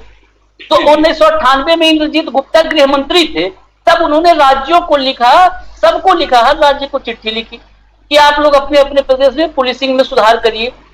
वो चिट्ठी उनकी धरी धरी रह गई, कोई नहीं, सब चिट्ठी पढ़े भी कि नहीं पढ़े ये भी नहीं पता है, पढ़े भी कि नहीं पढ़े ये नहीं पता किसी को। रिबैरो साहब थे, महाराष्ट्र के बड़े पुलिस अधिकारी थे, रिबैरो साहब ने जो है रिपोर्ट दी। कितने रिपोर्ट हैं? कोई रिपोर्ट सुप्रीम कोर्ट ने 2006 में जो प्रकाश सिंह जी के PIL पे किया, उस पे नहीं। तो ये कैसे होगा? ये प्रक्रिया कब पूरी होगी? आप बताइए, आपका अनुभव क्या? रिपोर्टें खूब आ गई हैं और पुलिसिंग पर नहीं, समाज के विभिन्न तबकों पर, सब पर विभिन्न आयोग बनते हैं, उनकी रिपोर्ट आती है, सब है। इम्प्लीमेंट की बात, सुधीर जी ने जैसे कहा कि सतत प्रक्रिया क्या है, सुधार और विकास चाहिए। और अभी जो विकास मतलब पुलिस को लेकर के है, इंफ्रास्ट्रक्चर को ठीक करने पर विशेष ध्यान है और वो हो भी रहा है। पुलिस के पास गाड़ियां भी अच्छी खासी आ गई हैं, हथियारों का भी है, लेकिन सवाल यह है कि प्रशिक्षण तनाव मुक्त रहे और पुलिस बलों की संख्या बढ़ाई जाए। पुलिस बलों की नितांत कमी है, काम के घंटे 8 से 10 न रहे और इनको अगर 8 घंटे से 10 घंटे से ज्यादा की ड्यूटी करनी है तो वो एक पूरा 8 घंटे का 6 घंटे के रेस्ट के बाद, 6 घंटा सोने का, 2 घंटा बीच में आराम का, उसके बाद आप दीजिए, क्योंकि इंसान ही है। और पुलिस में कई बार डिबेट्स में कह चुका हूं कि पुलिस कर्मियों को, खासकर जो फ्रंट लाइन वर्कर है, उनको जो है सोशल स्ट्रक्चर के बारे में और तनाव रहित कैसे रहे इसकी बड़ी ट्रेनिंग देने की जरूरत है, क्योंकि जो शोषण जिसका हो रहा है, जैसे पुलिसकर्मी जो है कांस्टेबल, हेड कांस्टेबल, इनका शोषण IPS अधिकारी करते, उच्च अधिकारी करते, ये इन्हीं लोगों का कहना है। लेकिन क्या कभी अपने गिरेबान में झांक करके कांस्टेबल, हेड कांस्टेबल देखेंगे कि आप चौराहों पर क्या करते हैं? आप खुद लाठी चलाते हैं मजदूर और श्रमिक वर्ग पर, आम जनता पर। और इसीलिए आम जनता की सहानुभूति जो है नहीं आ पाती। हमारे बीच के होते, हमारे तमाम साथी जो है भी है, तो सिपाही भी हो जाती है चौराहों पर रहने कारण, लेकिन वो नहीं समझ पाते हैं कि समाज से कैसे लेकिन उल्टा ही IPS जो होता है वो अपने जब केबिन में बैठता है तो बहुत अच्छे तरीके से सारे नेताओं से मिलता है, क्योंकि उसको प्रबंधन आता है, पत्रकारों से मिलता है, सबसे मिलता है। कभी सरकारी जो है किसी से सार्वजनिक रूप से उसकी रिकॉर्डिंग आती, गाली दे के बात किया, जबकि पुलिस कर्मियों का सीधा सा है कि उनके हाथ में जो लाठी रहती है वो उसका सीधा डंडा उनका चलता है रिक्शे वालों पर, टेम्पो वालों पर, टैक्सी वालों पर, और गाली दे करके लोगों को रोकना आदत। तो ये ट्रेनिंग देने की जरूरत है कि आप समाज से कटिए। ठीक है अरविंद जी, हाँ, पूरी बात, मतलब जो पुलिसिंग पर ये अनुभव ये सबका है, ये हमारा है, आपका है, आम जन का है, ये अनुभव है। इस बात में कुछ असहमति के साथ मैं ये आपको कहूं कि जिन परिस्थितियों में, पहली बात तो ये कि जो शिक्षा, जिस शैक्षणिक योग्यता पर, जिस मानसिक योग्यता पर सिपाही की, पुलिस वाले की, SI की भर्ती होती है, मैं सिपाही की ही बात करूंगा, सिपाही कांस्टेबल की भर्ती होती है, वहां पर एक्सपेक्टेशंस, पहली बात तो सिपाही को या किसी को भी, किसी भी विभाग का कोई व्यक्ति हो काम करने वाला, वो कोई भी समाज से सहानुभूति लेने के लिए काम नहीं होना चाहिए कि हम यहाँ पे सीधे खड़े रहेंगे सहानुभूति मिलेगी। समाज एक दूसरे के प्रति समान व्यवहार रखे, समान और सम्मान का व्यवहार रखे। सहानुभूति जैसा तो आपस में संबंध ही नहीं होना चाहिए कि एक दूसरे से सहानुभूति है। आपस में सम्मान और समान व्यवहार है तो ठीक है।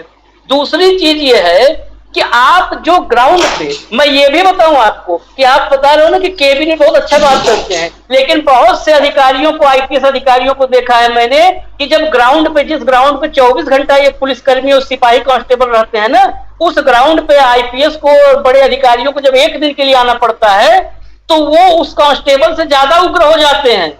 जब पैनिक, रोड के पैनिक में जिस दिन ग्राउंड पे आते हैं, आप भी याद करिए, तो वो मैंने देखा है, वो ज्यादा पैनिक हो जाते हैं। उस समय उनकी भाषा सुनिए, उनका हाव भाव देखिए, उनकी आक्रामकता देखिए, वो कितने आक्रामक नजर आते हैं।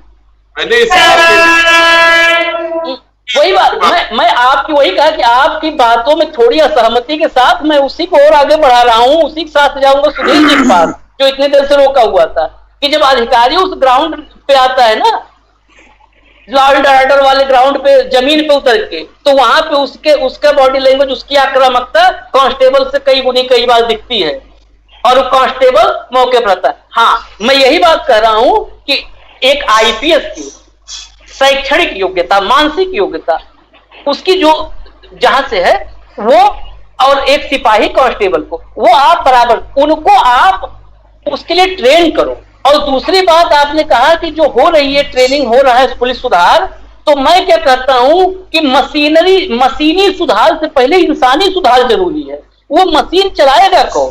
वो गाड़ियां जो हाईटेक हो रही है, वो गाड़ियां चलाएगा कौन? चलाएगा आदमी ना, रोबोट तो चलाएगा नहीं। चलाने के लिए आदमी ही बैठेगा उस गाड़ी में, जो गाड़ी नहीं हो रही है। जो आधुनिक अत्याधुनिक हथियार असलहे आएंगे पुलिसिंग में, उसे चलाएगा सिपाही कांस्टेबल ही, रोबोट नहीं तैनात होगा कहीं किसी चौराहे पे। इसलिए पहले आप उनको काम करने के लिए बेहतर माहौल मुहैया करवाइए। मुझे जो लगता है, व्यक्तिगत रूप से मैं गलत हो सकता हूं, लेकिन मुझे लगता है कि उन्हें पहले काम करने के लिए, आप बताइए, घंटे उनके फिक्स नहीं है। कोई पुलिस कांस्टेबल के अलावा, सिपाही के अलावा, मैं तो सबको यही जानता हूं, उसके अलावा एक पत्रकार ही होगा जिसको ओवर टाइम पैसा नहीं मिलता पुलिस के अलावा। नहीं तो जो है, हाँ, बहुत जायज बात है, भले उसमें थोड़ा सा हास्य भी है, लेकिन जायज बात मैं कह रहा हूं कि एक पुलिस के अलावा एक पत्रकार ही है। दर्द वाली हंसी है। हाँ, दर्द, ये सच्चा दर्द है कि जिसका ओवर टाइम नहीं है। आखिर क्यों पुलिस का ओवर टाइम नहीं है? क्यों कांस्टेबल सिपाही का ओवर टाइम नहीं है? ओवर टाइम का क्यों भुगतान नहीं है? उसका भुगतान होना चाहिए ना। जो राजपत्रित राजकीय अवकाश हैं, उन अवकाशों का अन्य कार्य दिवसों में समायोजन होना चाहिए कि नहीं होना चाहिए? क्यों नहीं होता है पुलिस वाले के लिए? क्यों नहीं होता है सिपाही और कांस्टेबल के लिए? क्यों नहीं होता है? 120 दिन का अतिरिक्त वेतन बनता है तमाम अन्य विभागों में, चाहे स्वास्थ्य महकमा हो, शिक्षा हो, सब जगह। ये कांस्टेबल और सिपाही इतने दिन से मांग कर रहे हैं, क्यों नहीं हो रहा है? ये कांस्टेबल और सिपाही की नौकरी ऐसी है जिसमें परिवार पूरे जीवन, उसके परिवार रिटायर होने तक वो पारिवारिक जीवन ही नहीं। वो जो आप कह रहे हो ना, ये मैं विजेंद्र जी बैठे हुए अभी, इनके पास भी जाएंगे, भले चर्चा 10 मिनट बढ़ जाए। आप कह रहे हो कि चौराहे पर उस सिपाही का व्यवहार देखिए, वो सिपाही उस माहौल में रहते रहते उसके घर के भीतर भी उसका व्यवहार वैसे ही हो जाता है। इस सच्चाई को आप स्वीकार करिए। घर के भीतर भी जो कहते हैं कि चौराहे पे इतना रूखा व्यवहार है, और वो व्यवहार उसके वो अंतर्निहित हो जाता है, वो अडॉप्ट कर लेता है। वो घर के भीतर भी अपने परिवार के साथ भी वैसा हो जाता है, क्योंकि वो पारिवारिक जीवन से इतना कट जाता है, इतना मानसिक दबाव में रहता है। सुधीर जी जी, जहां पे मैं गलत हूं मुझे आप सुधारिए। सर, आपने बहुत अच्छी बात की, और यहां पे आपको सिर्फ 1-2 एग्जाम्पल देना चाहेंगे, आप उससे सहमत होंगे। निर्भर करता है कि हमारा नेतृत्व कैसा है।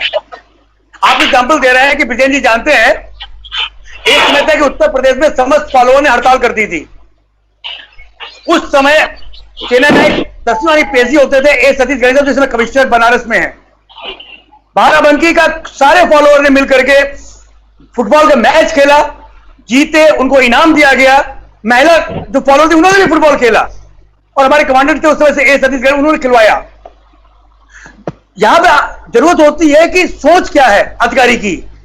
पॉजिटिव सोच रहेगी, हमारे कर्मचारी अच्छा रिजल्ट देते हैं। वही अगर दर्जात्मक सोच होगी, एक विद्रोह होता है। किसी के दिमाग में नहीं आया किसी फॉलोअर के हमें हड़ताल पे जाना है, सबने बढ़ चढ़ के हिस्सा लिया, इनाम जीता, कप्तान के साथ, कमांडर के साथ में टी पार्टी हुई और सब फॉलोअर मस्त रहे। ये एक एग्जाम्पल है कि अगर नेतृत्व अच्छा है, कर्मचारी परिणाम अच्छा देंगे। दूसरा से एग्जाम्पल देना चाहेंगे, एक बहुत हम उसमें यंग थे और पुलिस फोर्स में नहीं आए थे और वाटर पोलो के रेफरी थे, एन कौर साहब एसएसपी लखनऊ हुआ करते थे। वो खुद वाटर पोलो खेलते थे लखनऊ जनपद की टीम के साथ में। जब अधिकारी खुद ग्राउंड में रोज खेलेगा, उस समय कप्तान शाम को रोज ग्राउंड में आता था। उसे इतना टाइम होता था कि शाम को सारे ग्राउंड के ऊपर सारे गेम होते थे और अधिकारी और कर्मचारी उसमें ऐसे खिलाड़ी खेला करते थे। जब लोग मिलेंगे, बैठेंगे, ऑफ द रिकॉर्ड होकर बात करेंगे तो उनका दुख दर्द मुंह से निकलेगा। पुलिस एक अनुशासित बल है, लेकिन उसमें बहुत जरूरी है उसके साथ साथ जो एक खाई बढ़ती जा रही है उसमें एक पुल बनाया जाए, वो सबसे अच्छा पुल है। हम तो आपके माध्यम से अनुरोध करना चाहेंगे कि आपके माननीय मुख्यमंत्री जो हर गांव में खेल के मैदान बना रहे हैं युवा को जोड़ने के लिए, पुलिस लाइन पीएससी लाइन में जो खेल मर रहा है उसको पुनः जीवित कर दे। पुलिस बल सोने की चिड़िया उत्तर प्रदेश फिर बन जाएगा। सुधीर जी बिल्कुल सही, आपने सारी बातों में बहस की सार्थकता इसी बात पर है, सुधार की प्रक्रिया हो, आगे बढ़े।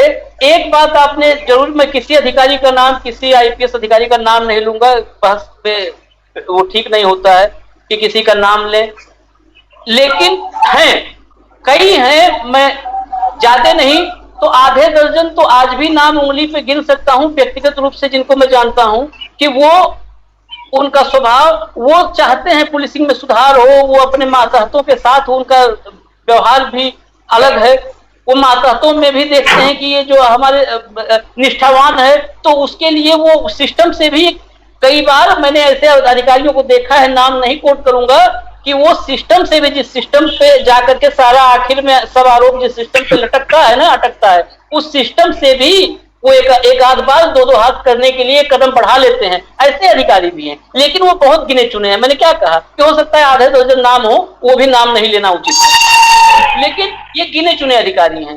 विजेंद्र जी, कुल मिला जुला के मांग, अभी तत्कालिक मांग तो ये है, उस मांग का मैं तो पूरी तरह से समर्थन करता हूं।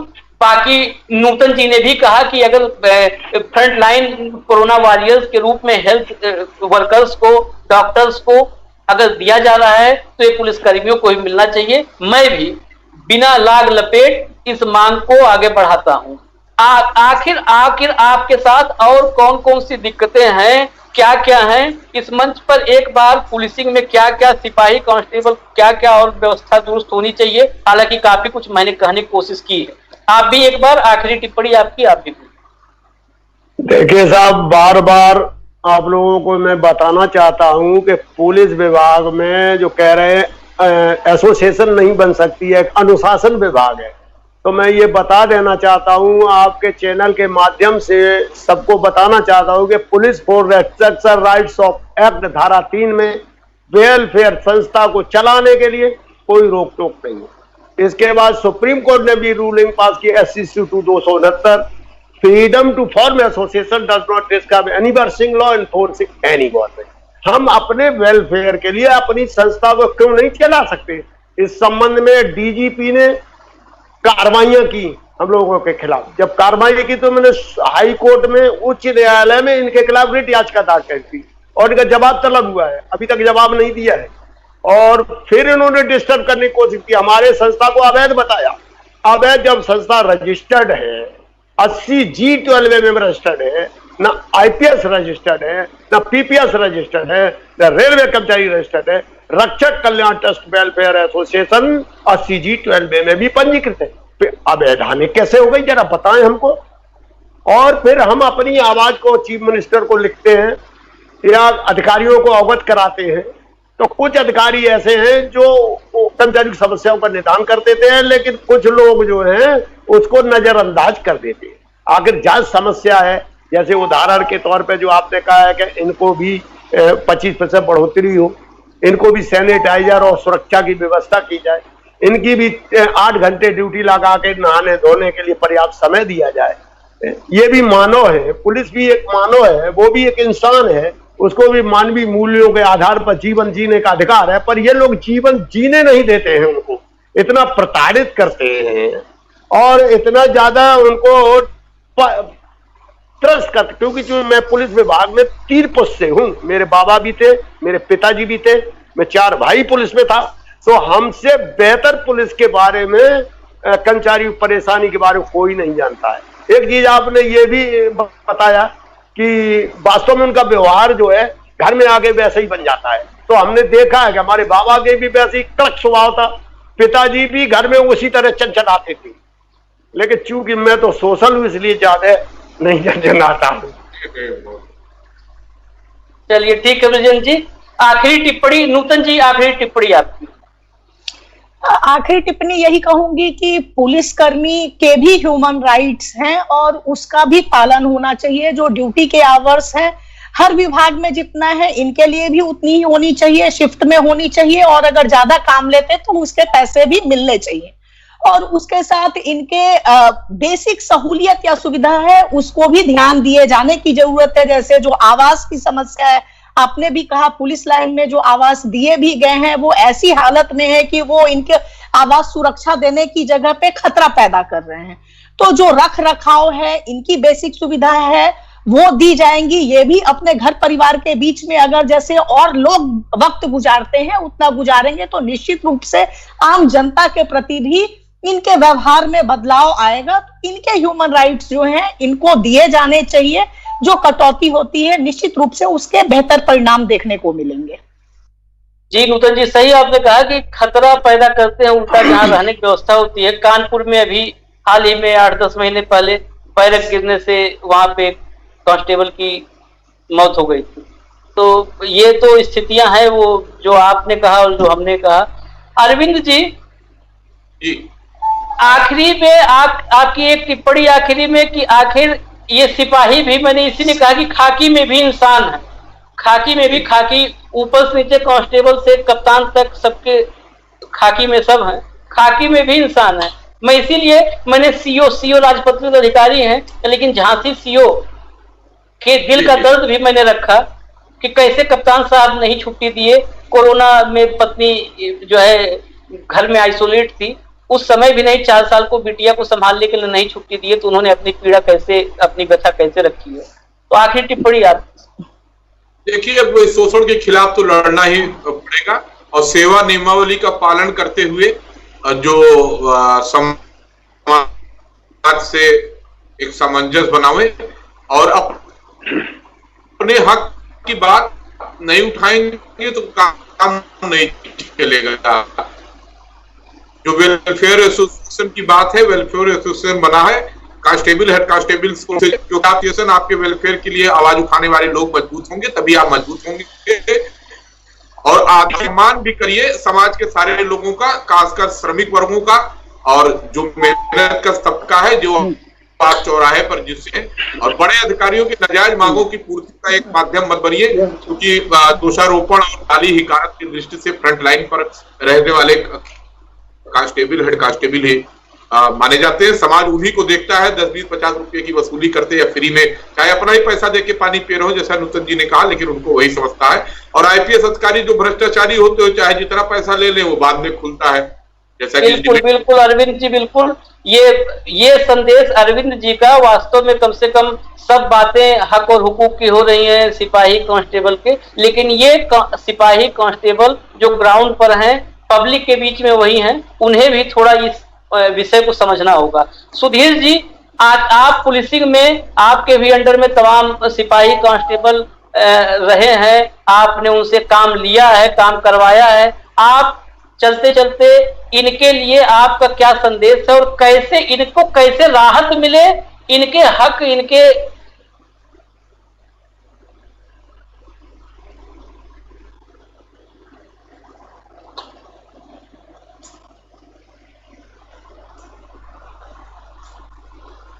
आवाज नहीं आ रही।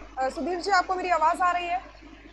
हाँ, आ रही है। सुधीर जी, चर्चा को खत्म करने से पहले मेरे आखिरी सवाल है आपसे एक सर्वेक्षण कहता है कि यूपी पुलिस है वो दबाव में है, और एक आंकड़ा 2018 में गृह मंत्रालय की तरफ से पेश किया गया था, जिसमें 6 साल में 700 केंद्रीय सशस्त्र पुलिस बल ने सुसाइड किया था, और हर 35 दिन में एक पुलिसकर्मी सुसाइड करता है। आत्महत्या का मुख्य कारण ये रहता है, वो चिट्ठी लिखकर जाते हैं, सुसाइड नोट लिखकर जाते हैं कि दबाव उनके ऊपर रहता है, एक प्रेशर में वो लगातार काम करते हैं। इन सब चीजों को कैसे कम किया जाएगा, कैसे इन व्यवस्थाओं में सुधार किया जाएगा, आखिरी कमेंट आपकी तरफ से। जी, आपने बहुत अच्छा प्रश्न है, और ये वास्तव में सशस्त्र बल की ये बड़ी ज्वलंत समस्या है कि बढ़ती हुई सुसाइडल टेंडेंसी। फॉलोअर से लेके आईपीएस डीजी तक के रैंक के लोगों ने ऑल इंडिया लेवल पे सुसाइड किया है। कारण जो आप कह रही दबाव सामाजिक भी है, पारिवारिक भी है, राजनीतिक भी है, आर्थिक भी है, हर तरह के दबाव से बात। देखिए, आदमी सुसाइड वही करता है जो मानसिक रूप से कमजोर होता है। हम आपके माध्यम से अनुरोध करना चाहेंगे कि अगर आपने कत्ल भी कर दिया है, इतनी हिम्मत रखो कि उसका सामना कर सको। सुसाइड करना बहुत बुज़दिल और बहुत गलत काम है। अपराध क्यों किया गया ये महत्वपूर्ण है, किसने किया ये महत्वपूर्ण नहीं है। अपराध है, सजा मिलेगी, लेकिन आत्महत्या करना इससे बड़ा कोई अपराध नहीं है। और उसके लिए हम फिर कहेंगे, हमारे मनोवैज्ञानिक भाई भी ये कहते हैं कि हमारे ऊपर मनोवैज्ञानिक दबाव इतना ज्यादा है, और वही फिर हमारे पास आता है कि हम इतना ज्यादा दबाव महसूस करते हैं अपने लिए भी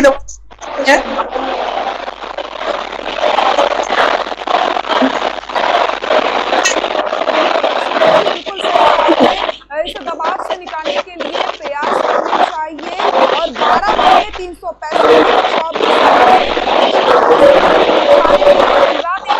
काम करते रहते हैं, उनके बारे में भी हमें सोचना चाहिए। सभी का बहुत बहुत शुक्रिया यूसी न्यूज के साथ जुड़ने के लिए। खाकी के अंदर भी पीछे भी इंसान है, इस पर हम चर्चा कर रहे थे। उनके बारे में हमें सोचना चाहिए जो दिन रात हमारे लिए लगे रहते हैं, और वो किस दबाव में काम करते हैं इसके बारे में भी हमें सोचना चाहिए, क्योंकि हमारे लिए तो वो सोच रहे हैं, लेकिन उनके लिए कोई नहीं सोचता है। वो लगातार हमारे लिए जुटे रहते हैं बिना कुछ सोचे समझे। उनका भी एक परिवार है जो उनका इंतजार कर रहा होता है, लेकिन उसके बावजूद भी वो इस समाज के लिए रात भर जागते हैं, रात भर ड्यूटी करते हैं, ताकि आप सुरक्षित होकर चैन की नींद सो सकें। तो उनके लिए भी सोचना बिल्कुल जायज है, और व्यवस्थाओं में सुधार लाना चाहिए। इस सिस्टम से वो भी परेशान है, इस सिस्टम को भी बदलने की काफी ज्यादा जरूरत है। आप सभी मेहमानों का बहुत बहुत शुक्रिया। फिलहाल इस चर्चा में बस इतना ही। नमस्कार।